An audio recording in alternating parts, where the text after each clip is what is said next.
Thank you, Mr. Smith, and thank you for having been an unwavering ally and friend to me personally, but also to the people of Hong Kong over the past decade plus, and in your whole career here in Congress. And for Chairman McGovern and other commissioners who are listening, thank you for the opportunity to testify today.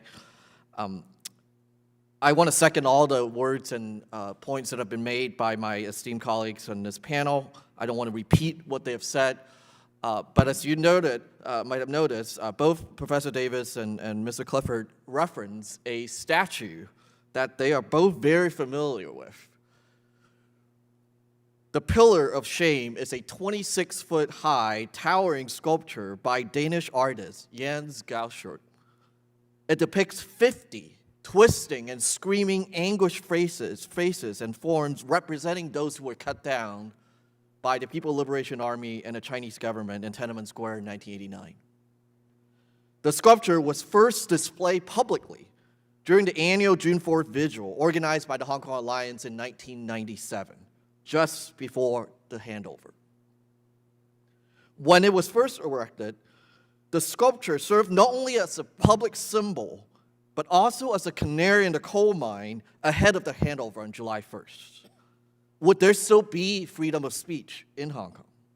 Will Hong Kong remain unchanged for 50 years as promised? And would Beijing really allow the ongoing public commemoration of Tianmen after it has taken over? And so it has stood, the statue and the sculpture, for the past 24 years on the grounds of the University of Hong Kong. Every single year, activists would gather to wash the sculpture by hand in a solemn ritual of remembrance. It is the last remaining public Tiananmen memorial on Chinese soil. Last week, the University of Hong Kong sent a letter to the Hong Kong Alliance stating that the sculpture must be removed by yesterday, Wednesday, October 13, at 5 p.m. Hong Kong time, or it will be deemed abandoned and removed. Albert Ho, who is a former legislator, past chair of the Democratic Party, and the last serving chair of the Hong Kong Alliance, explained about the statue this way in 2018. Any attempt to move the Pillar of Shame would symbolize a complete stripping of the university's freedom of speech and expression. The pillar standing here symbolizes not only the fight for freedom and democracy, but an even more fundamental thing, the freedom of expression. So I think no one will dare to challenge this core value. I hope the university understands that free thoughts, free speech, free expression, and free research are most important. If even these freedoms are gone, then the university should be closed down. If the sculpture is indeed removed in the coming days, Albert Ho would not have a chance even to see it himself, as he's now serving as a political prisoner for exercising his freedom of assembly. And what Beijing has done in Hong Kong requires not only the police force and the apparatus of security forces, but also the consent and collaboration of private and international businesses. In the effort to remove the sculpture, as Mr. Clifford referred to, the president of the University of Hong Kong, Professor Sung Ying, an American citizen, hired Mayer Brown, an American law firm founded in Chicago, to carry out the task.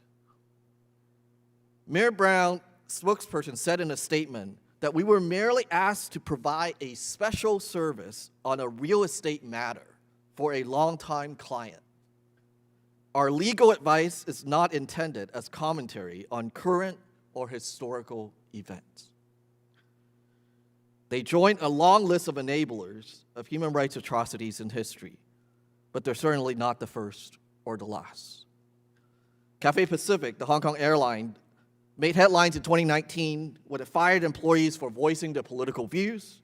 Employees were called into interrogations where they were confronted with screenshots of their Facebook and Twitter and social media posting that were deemed to be sympathetic to the protests and then fired immediately on the spot. 4 of the world's largest accounting firms, PwC, Deloitte, KPMG, and EY, issued a statement denouncing a full-page ad supporting the protests that were paid for by a group of their own employees. More troubling is when businesses like Mayor Brown and choose to or are recruited into enforcing the law on behalf of the Hong Kong government. You heard the testimony of Pastor Roy earlier about HSBC freezing his account, and that was his wife and his church. HSBC did the same to former pro-democracy legislator Ted Hui and his family, who's fled Hong Kong and is now living in exile. In May, Hong Kong police ordered Wigs.com, an Israeli web service, to take down a website linked to Hong Kong pro-democracy activists.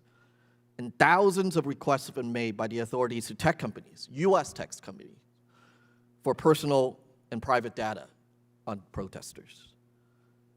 The absence of the People's Liberation Army and their tanks, like they were at Tianmen Square, or the barbed wires and internment camps like we see in Shenzhen, does not mean that the crackdown in Hong Kong has been any less brutal, swift, and complete. The tools are different, but the results have been the same. As Professor Davis mentioned, this week a group of UN's human rights experts expressed concern about the arrest of another Hong Kong Alliance leader, Chow Hang-tung, on charges of incitement to subversion and being a quote-unquote foreign agent. They warned, the expert did, terrorism and sedition charges are being improperly used to stifle the exercise of fundamental rights, which are protected under international law, including freedom of expression and opinion, freedom of peaceful assembly, and the right to participate in public affairs. I urge the U.S. and this commission and this body and the members to respond powerfully and quickly to hold those responsible like Chris Tang and John Lee, as we've been mentioned, for depriving the civil human rights in Hong Kong with targeted sanctions and ongoing public condemnation. I strongly urge the Commission and commissioners to adopt and highlight the plights of political prisoners, of Jimmy Lai, Chow Hang-tung, Gwyneth Ho, and many others. And that commissioner demand U.S. and international businesses, like Mayor Brown, the law firm, who operates in the U.S., to answer for their complicity in the crackdown in Hong Kong and the mainland. So as we sit here today at this moment, the pillar of shame still stands at Hong Kong University.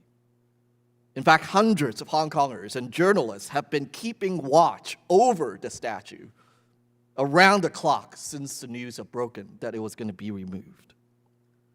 There might not be a more timely and apt metaphor to the current state of civil and political rights in Hong Kong than the fate of the pillar of shame. Its creation and unveiling in 1997 was a touchstone for freedom in Hong Kong. Its impending removal and destruction might as well be a tombstone for freedom in Hong Kong. I urge this body and its allies to stand with us and the people of Hong Kong and to continue to work to keep freedom alive. Thank you, Mr. Chair. Thank you.